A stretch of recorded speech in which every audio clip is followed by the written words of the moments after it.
So I just finished watching the Burp Hits Ship Interiors video today, and there were several things in it that made me want to do a response video to it. For the most part, I think I kind of agree with the logic of his position in his video. His basic premise makes sense. I've said it myself before that, you know, ship interiors just for the sake of ship interiors is probably something that's never going to happen, because it is a lot of work modeling the interiors and making them navigable and doing all of those things just to have people go in, walk around a couple of times, and then they're just like, all right, well, that was cool, I'm done now. I personally believe that it's short-sighted of people to say that ship interiors have no value at all. I think immersion is something that is absolutely an important aspect of a game like this, especially when you have this massive ship and you constantly feel like you're just tethered to your chair and you can't go anywhere, you can't experience the ship in full. I think there's an emotional component to that people who take a solely logical approach to the question typically tend to miss. I agree that just doing ship interiors just to have ship interiors would be a waste of resources. It's probably not going to happen. I think that the only way that ship interiors make sense is if they do some kind of additional gameplay associated with ship interiors. Now, a lot of people are going to say that there's just no point even going down that road. It's too much work and there's not enough benefit. I personally disagree. I think that there are myriad gameplay options that could become available if the focus shifted from all of this other stuff that they've been doing to actually focusing on the ships again. Like actually focusing the development effort on the ships and not these systems that they've been messing with. I think that, you know, things like maybe doing ship maintenance will give you some kind of a buff. You go work on your weapon system and complete a task or whatever, and it gives you an X% buff to your weapon damage or weapon efficiency for an hour or 2 hours or whatever.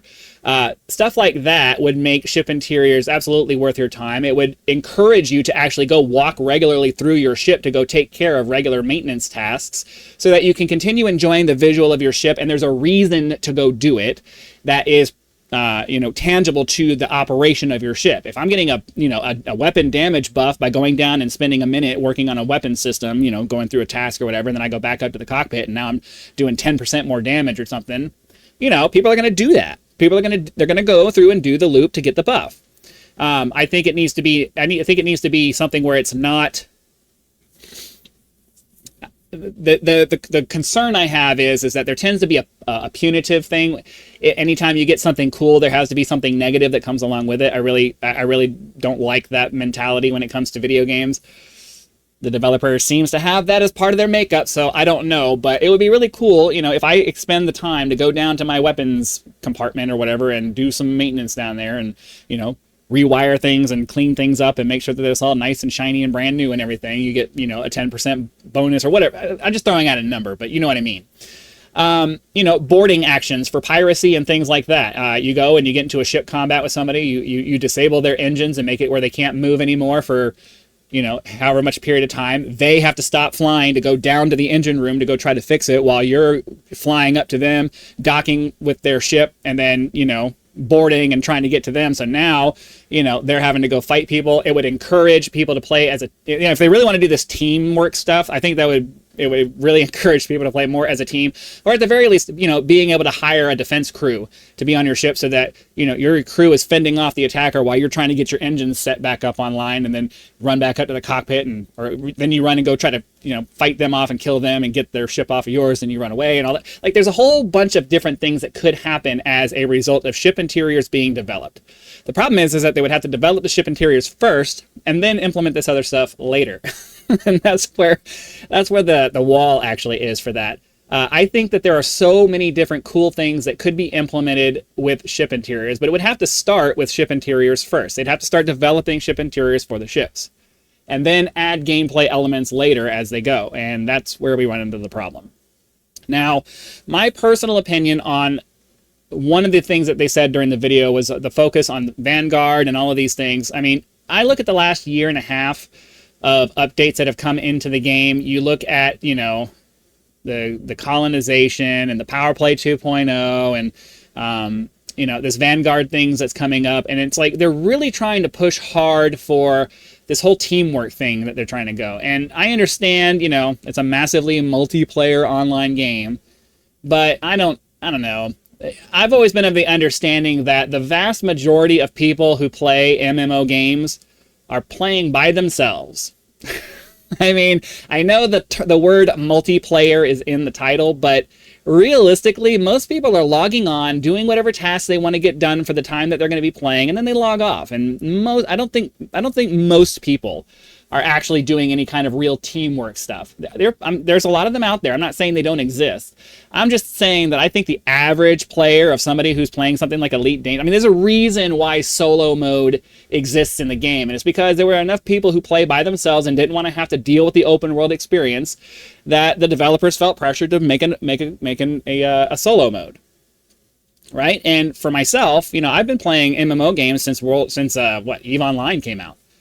And in all that time, for the most part, I have played by myself because I don't want to have to schedule my life around other people. You know, I want to be able to hop onto my game, play my game, and then when I'm done playing and I don't feel like playing anymore, I don't want to feel obligated to have to stay on to help someone else do something. I just want to play and then be done.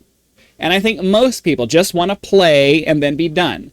And for me, at least, and for probably a lot of people, all of this focus that has been going into these big systems that are trying to encourage people to work together are just a massive waste of time because most people aren't interested in the multiplayer experience. I mean, to be perfectly honest with you, if there was a standalone version of this game where I could just play it, you know, locally on my computer, I didn't have to connect to the internet, didn't have to deal with any of that stuff. I mean, that's basically what I do now. I only play in solo mode. I never play in open unless I have a very specific need to. And I almost never play in, like, I can probably count on one hand the number of times I played in like a whatever that second mode is that allows you to be in private team mode or whatever like that. I'm not interested in playing video games with other people. It's just not something I'm that interested in. I play the games to enjoy the game, not for a social interaction. And, you know, it's great that they made it an MMO, and this is one of the best space games ever made, but I'm not playing it to play with other people. I'm playing it to play a space game. I'm playing it to enjoy the ship that I'm flying. I'm playing it to enjoy the universe in which I am exploring. And that's just kind of the way it is, I would imagine, for most people. So I think getting back to the idea where we start focusing on the ships themselves and making the ships more usable and more user-friendly and more, you know, something that's more enjoyable to use by each individual player, and less on trying to shoehorn people into trying to work together to do this or work together to do that. Most of us, I don't think, are interested in that. Most of us just want to get on, play for a little while, enjoy the game, and then log off and go find something else to do. It's just kind of the way that it is. I do believe that ship interiors could have a multiple benefit for both sides of that coin. The solo players will get more ship to run around in and feel like they have a better sense of ownership. If gameplay elements are added that encourage you to go do things on your ship, it gives you more to do and a good reason to go do them and to go enjoy the ship interiors. And for the multiplayer crowd, if they want to do boarding actions and things like that, it would encourage them to all gather up on one ship and go assault somebody and try to take over their ship and do all this other stuff. Like, you know, you won't be able to take over their ship, but you'll, you know, maybe get on there, plant some charges or something, or just take their stuff or whatever. I think that the ship interior thought process could be a major point of expansion for the game if it's done right. And it's not that hard to do it right. You just have to have the vision for it, and you have to keep it as simple as possible and as straightforward as possible and as user-friendly as possible. And if they do those things, I think that ship interiors could be an amazing addition to the game, more than just, oh, we want ship interiors. No, it could be a lot more than that, and I think it should be a lot more than that.